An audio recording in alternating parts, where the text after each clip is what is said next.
Good morning, good afternoon, good evening, and welcome back to the Thai Expat Daily Show. I'm your host, Kieran Mack, as always, and delighted you've been able to tune in with us yet again for another show. Now, before we do get started into the top 5 stories trending here in Thailand today, don't forget, as always, to like this video, subscribe to the channel if you already haven't, and hit that notification bell so that YouTube will let you know when the next podcast or live stream is available on the platform. Now, if you like listening to us on a podcast player and you prefer to differentiate from YouTube, there's a link down below in the description which will take you to a vast array of podcast players where the show is hosted on.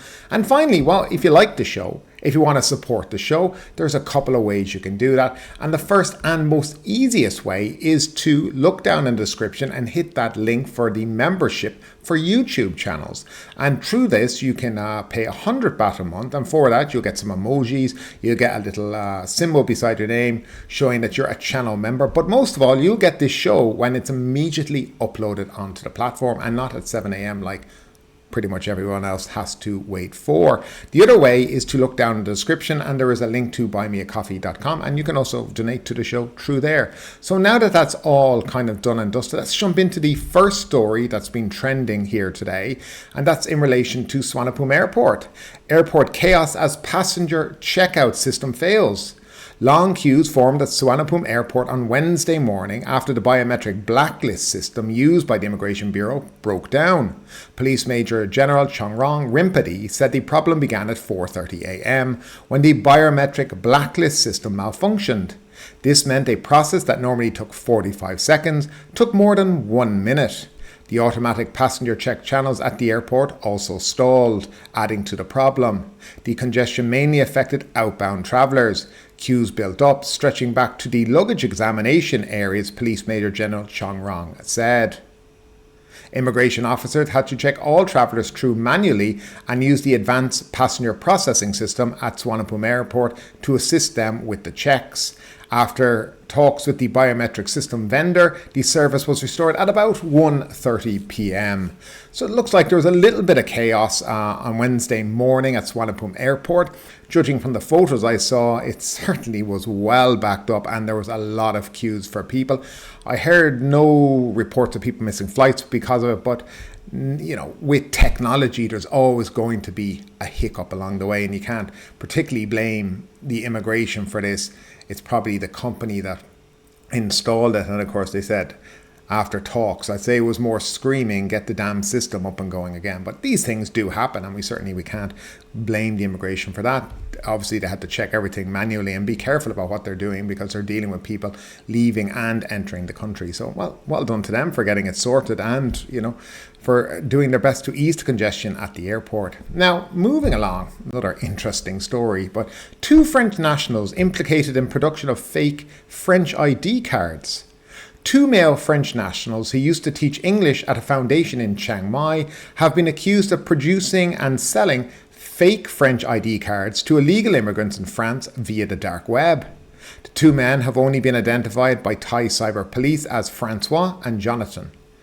Police General Roy Interpirot, the Deputy National Police Chief, told the media today that the suspects had made huge profits from the sale of the fake ID cards, which were produced in Thailand and sent to their network in France. Working on a tip-off from the French embassy in Bangkok, Thai cyber police launched an investigation, located the 2 suspects in Muang district of Chiang Mai, and sought search warrants from the provincial court.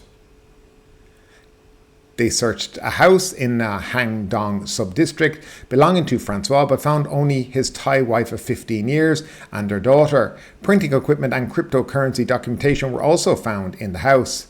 Francois' wife, Wisher Pan, reportedly told the police that her husband did not have a permanent job besides teaching English at a foundation, but had been given her money on a regular basis.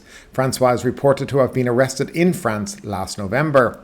In a search of a condo in Nong Pa Krang sub-district, police found Jonathan and seized several laptop and desktop computers from the room. He was taken into police custody. A cyber police officer said the gang sold each fake ID for about 60,000 baht. So what's that, about 1,500 euro or so. So it looks like, I think, judging from this, Francois has all been caught in France, and he's possibly been held. And now Jonathan's here. He'll probably face extradition to France at some point. But again, it does show the cooperation between police forces around the world in apprehending these criminals, and for aiding and abetting people, obviously, to use fake IDs to enter other countries illegally as well. Now, moving along to a story that, well, is surprising to say the least, but positive in a very good way. Court clears Pita of ITV shares charges. Now, the Constitutional Court has cleared the former leader of the Move Forward Party, Pita Limjaroenrat, of the charges that he contested in last year's election while holding shares in a media company. The court ruled that ITV is no longer a media business, therefore Pita's holding of shares in ITV did not violate the Constitution and the electoral law. This means that Pita will retain his MP seat, and the ruling paves the way for his return to make a political comeback after he was suspended from performing his legislative duties since last July. Speaking before the ruling, Pita said if he was cleared from the charge, he would consult with House Speaker Wan Mohammed Noor Matha as to when he could resume his MP duties. The political drama against Pita, who was the prime ministerial candidate of the Move Forward Party, started in May last year when the Election Commission accused him of holding 42,000 shares in ITV plc, which is registered as a media company, when he filed his candidacy in the election. Now, Article 98 of the Constitution states that owners or shareholders of newspapers or other media businesses are prohibited from being candidates in House elections. The EC put forward the case to the Constitutional Court, which later agreed to consider the case and ordered a temporary suspension of Pita from Parliament. Now, in his defence, Pita insisted that ITV was no longer active as a media business and that the shares he was holding were inherited from his father and that he was only acting as their manager. So, quite surprising that this ruling came true. I think it was 8-1 or 7-1 in his favour. So obviously the majority of them believed in what he said, and they were able to prove that this company really has not been. I mean, the company that they're talking about and the 42,000 shares is 42,000 shares of something like 1.6 billion shares. So there's no controlling interest in that. But also the company has been pretty much doing nothing since 2007 and has been wrapped up in legal battles with the Prime Ministerial Secretarial Office. It has no licenses. It doesn't do anything. So it's not, I mean, it's a surprise because the Constitutional Court in general don't seem to be very favourable towards the Move Forward Party. Now, the other issue here, of course, is on January 31st, we have another case at the Constitutional Court where the Move Forward Party and Pita Limjaroenrat are up again because of their insistence on changing the 112 law, which is basically defamation of the monarchy and whatnot. And this has been brought against them, basically saying that by wanting to change it, they're trying to overthrow the monarchy in the country. And this is the next big case where the result of this would mean, if they were found guilty of this, the Move Forward Party being disbanded and basically broken up by the court. I'm not sure what happens to the MPs, but it's possible that they could reconvene under maybe another party, but who knows? But then maybe the people in it would be barred from government. It could be an issue that it could be a thing that the Constitutional Court are looking at both cases and thinking which one is the better issue here, you know, which one should we really focus on? Let's let Pita off here, but we're going to ban the Move Forward Party, so we'll get rid of him anyway on January 31st. And that could be exactly what's going on. It's particularly hard to know. On the other hand, they could find that the Move Forward Party and what they were proposing was only a change of the law, but not abolishing the law, which I think is a very clear point that was made during their court appearance at the Constitutional Court. They wanted to reduce the prison time, but they didn't want to abolish it. Reduce the prison time, and I think that's significant. It looks like in Thailand, or the way it's been argued, that is you can't You can increase the law, increase the prison time, and that's okay. But if you try to reduce it, well, you're overthrowing the monarchy in many ways. And that's what the argument is basically in the Constitutional Court at the moment, and what it was in Parliament when he was trying to gain election as the prime ministerial candidate. And actually, he put that forward. So it'll be interesting to see what happens at the end of this month. But for now, Pita is straight back into the Parliament. They consulted the House Speaker, and yes, he's been cleared by the Constitutional Court. He will take back over as leader of the Move Forward Party from the guy that was substituting for him while his case was pending. And it's good to see him. It'll be good to see him back in politics, because I think Pita Limjaroenrat is good for Thai politics. I think he brings a fresh view, and his goals for Thailand are progressive, and I think that's important for Thailand and bringing Thailand into the 21st century. But I'd love to know what you think about that, as always, down below in the comment section. Now, we'll move on to the story of the day. Blockbuster here. Russians caught gambling at poker. 4 Russian gamblers were arrested while playing poker at a luxury villa in Muang district in Phuket. A 5th was charged with possession of substances for smoking in a baruka pipe. Police armed with a court search warrant raided the villa in Soi Salika, Tamban Rawai on Monday. As they arrived, they saw a man park a motorcycle outside the premises and hurry inside. Police followed him in and up to the 2nd floor, where they found 4 other Russian nationals playing poker. The poker players were detained, and police impounded a large card table. 2 decks of cards, 88 chips said to be worth about 356,300 baht, substances used for baraku smoking, and other items. The 4 card players allegedly admitted to gambling at poker using the chips as cash. The motorcyclist admitted to ownership of the baruka substances, police said. He was charged with buying or having prohibited items. Now, all 5 were taken to Shillong police station for legal proceedings. The raid followed an investigation into reports of foreigners illegally gambling at the villa. So, clearly this is a huge news story in Phuket. 4 people were in their private home playing poker. And the police, armed with their search warrant, had to go and bust it all up. It does make you wonder. Look, I know gambling's illegal in Thailand, but 4 mates in their house playing a bit of poker, I don't think warrants this kind of investigation. Now, it's obviously somebody snitched on them, just to let people know. It's very obvious that happened. That somebody said, there's 4 lads playing poker over here every night, and we want something done about it. But when you look at the crimes that are going on in Phuket at the moment, when you look at the state of the road accidents and the lack of law enforcement on the road, when you look at, taxi drivers beating each other up outside of Phuket International Airport, taxi drivers harassing young students in cars, people selling marijuana wherever you want, even though you're not meant to.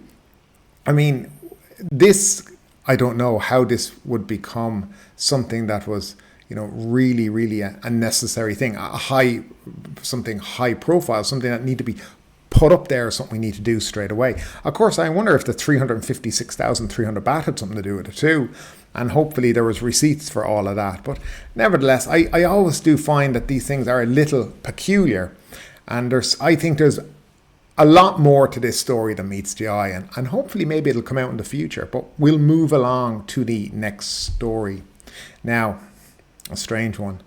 And there's kind of a follow-up to do, but a pet lion cub in Bentley convertible raises police hackles. Now, a viral video clip of a foreigner cruising around Pattaya city in a luxury convertible with a lion cub sitting in the back seat has prompted officials to launch a probe. The video was posted on Facebook on Tuesday, showing a foreigner driving his convertible Bentley with the lion club wearing a chained collar sitting on the back seat. Pattaya Tourist Police said on Tuesday that the investigation, to be carried out in collaboration with Immigration Police and the National Park officials, aims to prove the legality of ownership of the exotic animal as well as to ensure public safety. The police said the Department of National Parks, Wildlife and Plant Conservation will ask the foreigner for registration evidence of the animal under CITES, that cites the Convention of International Trade in Endangered Species of Wild Fauna and Flora, which is a requirement for ownership of a lion. A DMP official added that in Chonburi province, a total of 15 lions have been registered with the department, with owners including 1 zoo and 4 Thai individuals. He added that lions are a popular pet among wealthy Thais and foreigners, with a price tag of around 500,000 per animal.